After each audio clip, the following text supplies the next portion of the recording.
The Local Show, featuring conversations with business owners, employees, and local business leaders about their successes, challenges, and reasons for doing business.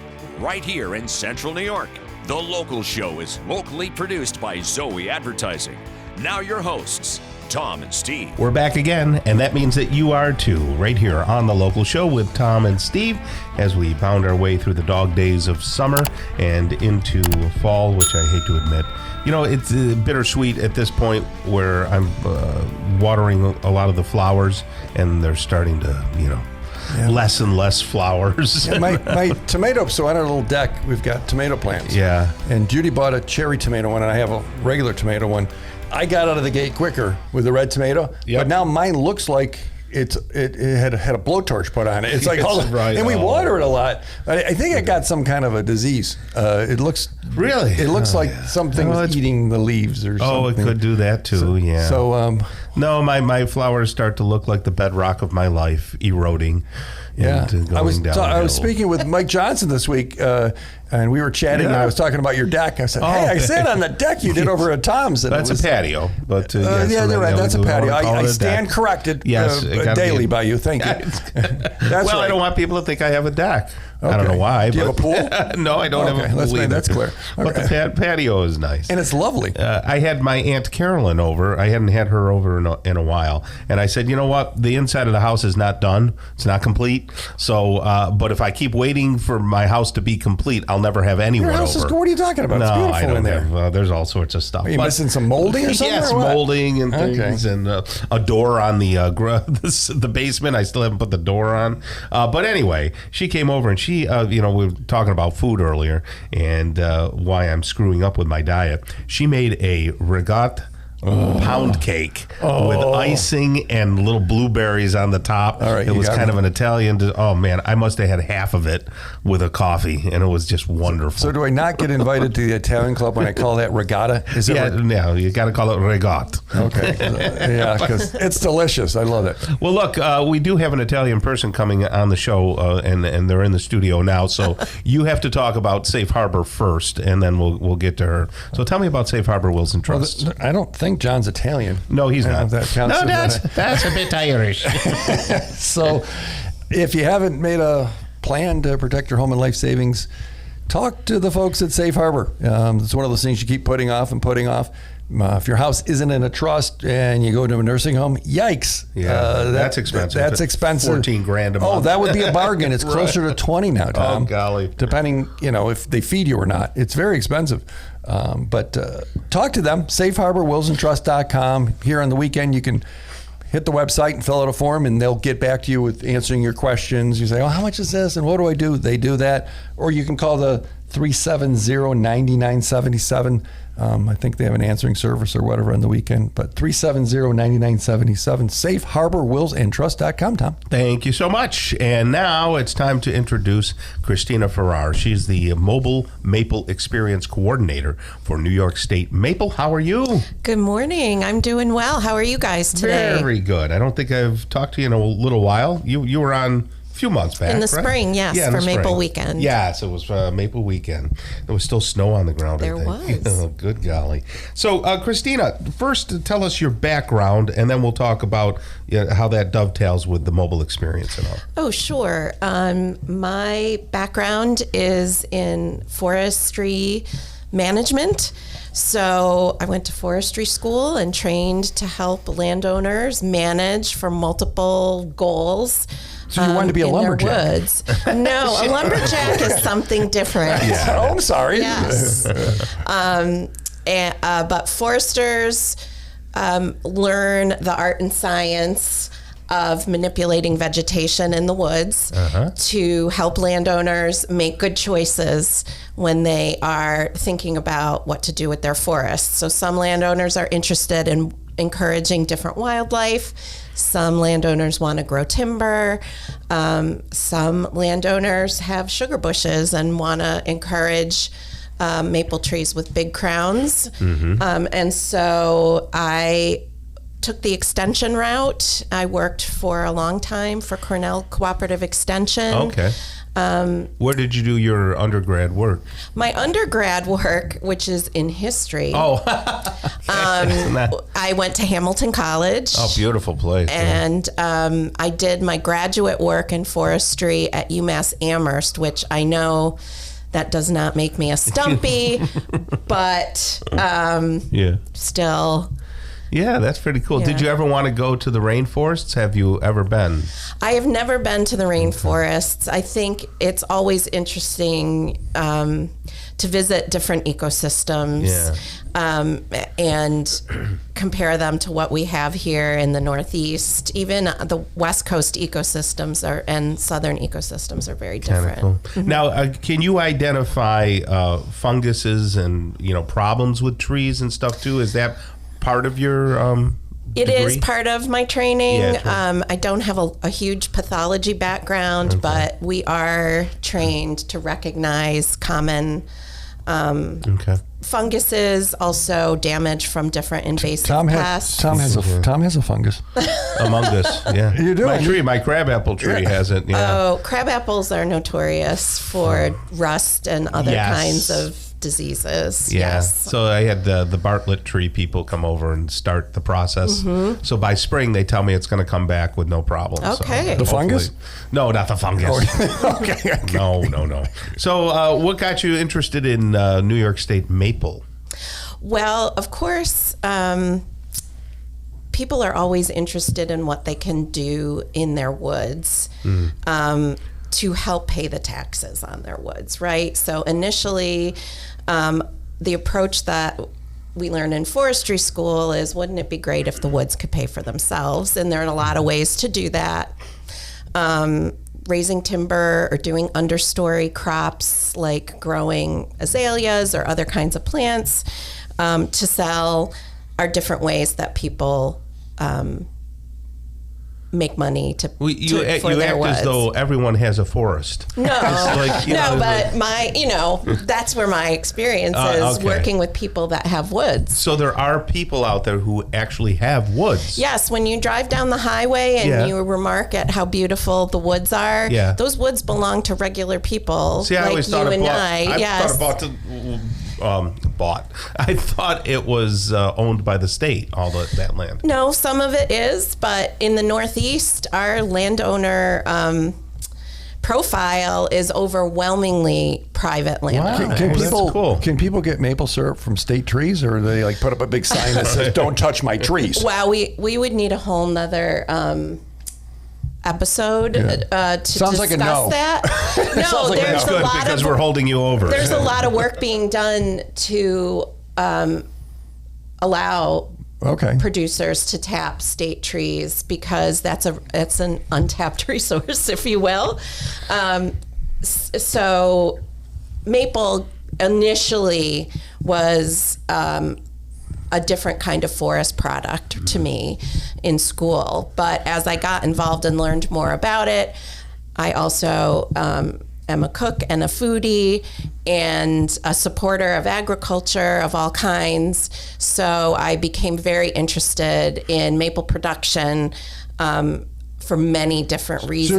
So you're gonna be out at the state fair. That's right. Sharing the maple stuff, and this here in the next few weeks. Yes. And you've got a big trailer out there that we'll talk about that in a little bit. Right. The trailer is highly educational, so we can go into the details of that and what people can experience at the New York State Fair. Will you stick around? I absolutely will. All right. Despite Steve, we appreciate that.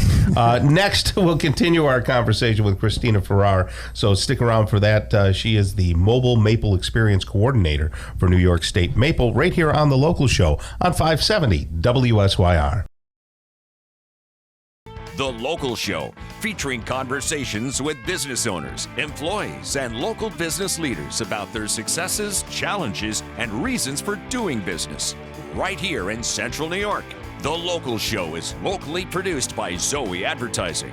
Now your hosts, Tom and Steve. Back at it again. We've been talking with Kristina Ferrare on a very sweet topic. It's called New York State Maple. Can't help yourself. Yeah, she is the Mobile Maple Experience Coordinator for New York State Maple. And New York State Maple, of course, over at the New York State Fair.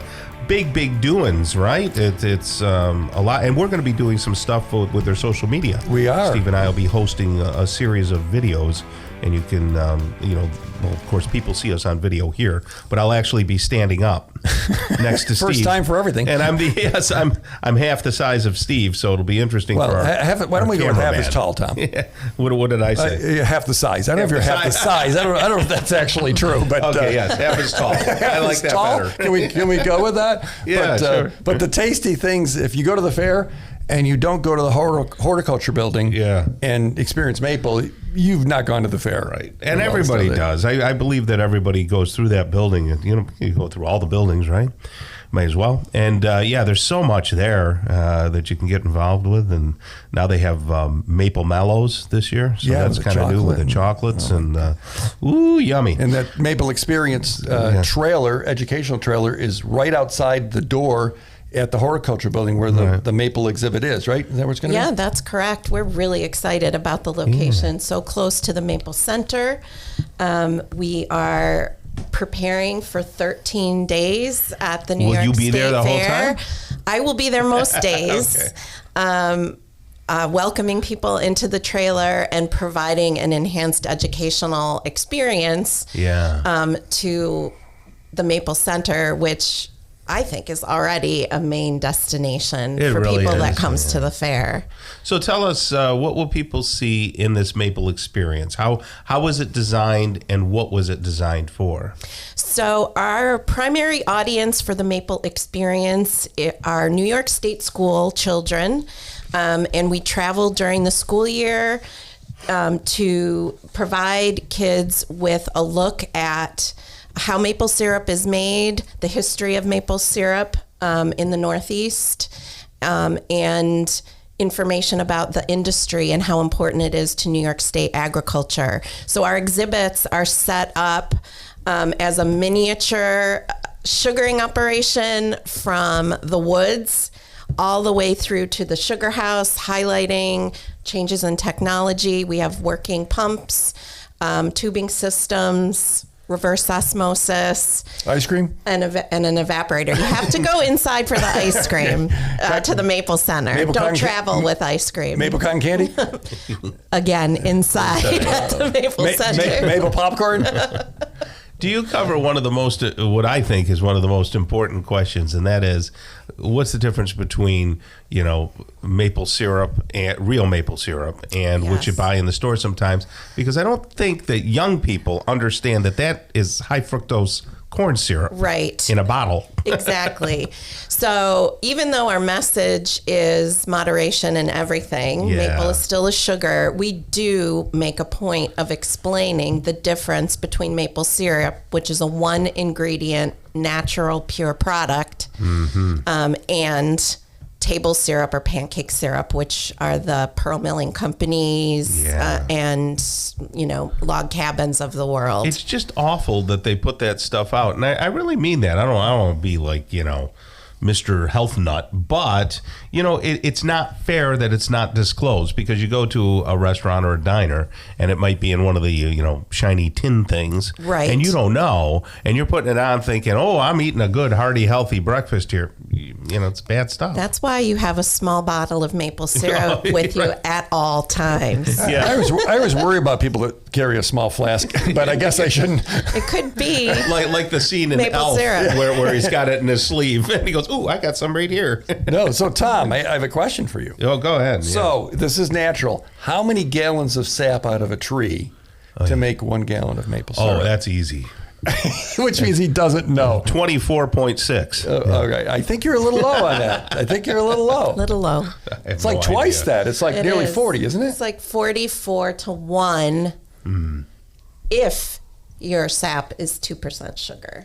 And different sap has different quantity of sugar in it? Yes. Is that the tree or the weather, or what makes the difference? It varies. There's lots of variables involved, but if you think about the reason why sap runs in the spring, which is the tree mobilizing its food source, so the sugar's in its root system to get started for the next season.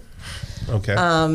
The tree uses that sugar throughout the springtime in March and April to getting ready to push out those leaves, and it uses it. And so the sugar content goes down over the course of the season. So you might start with 2% syrup and a 44-to-1 ratio of sap to syrup, but by the end of the season, you might have 1% sugar, which is 86 or 88 gallons to 1.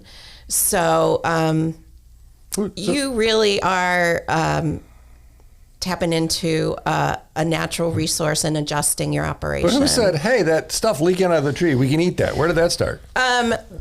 Indigenous people, like Native Americans, I'm sure, were the ones that were in the woods. Maybe there's a lot of beautiful mythology around how maple sap was discovered to be a sweet treat. And likely it was a sapsicle or some kind of broken branch leaking sap that they tasted and realized it had a little bit of sweetness to it. Using it for cooking liquid, if you're boiling meat in maple sap, eventually that's going to cook down and get sweeter and more delicious. And I think those are the origins of what's become a really important product. Are there any other trees that produce a sap and a sugar that can be edible? Yes. Black walnut trees are sap trees, and they run after maple. So if you have a maple setup and you have access to black walnuts, you can sugar those. There's a whole lot less sugar in their sap. Black walnut syrup? There is. I never knew that. It's not as prevalent as maple syrup. And birch syrup, which is more of a culinary ingredient than a topping for pancakes. Right. So a lot of people will ask, and I'm sure they've asked you, how do I tap the trees in my yard, and how do I identify what trees I can tap? Maple trees in winter, you have to have a little bit of tree ID skills to do that. So a lot of us recognize a maple leaf, but we can't rely on that. So in the wintertime, of course. So we look at bark, branches, and budding, the 3 Bs, to identify trees in the winter. Mm-hmm. So sugar maples and red maples have a distinct dark brown furrowed bark. Of course, it varies by how old the tree is. So if you have a tree that's about 10 inches in diameter, a certain kind of bark, opposite branching, and little pointy brown buds. People just call you up and have you come over to the house? They can call me up. I may not come to their house. Count the rings to the age of the tree. Is that true or is that a myth? That's true, but you have to cut the tree down to do that. So really, you're going to measure. You have to do an autopsy. You're going to measure your tree. It's hard to tap a stump. Yeah.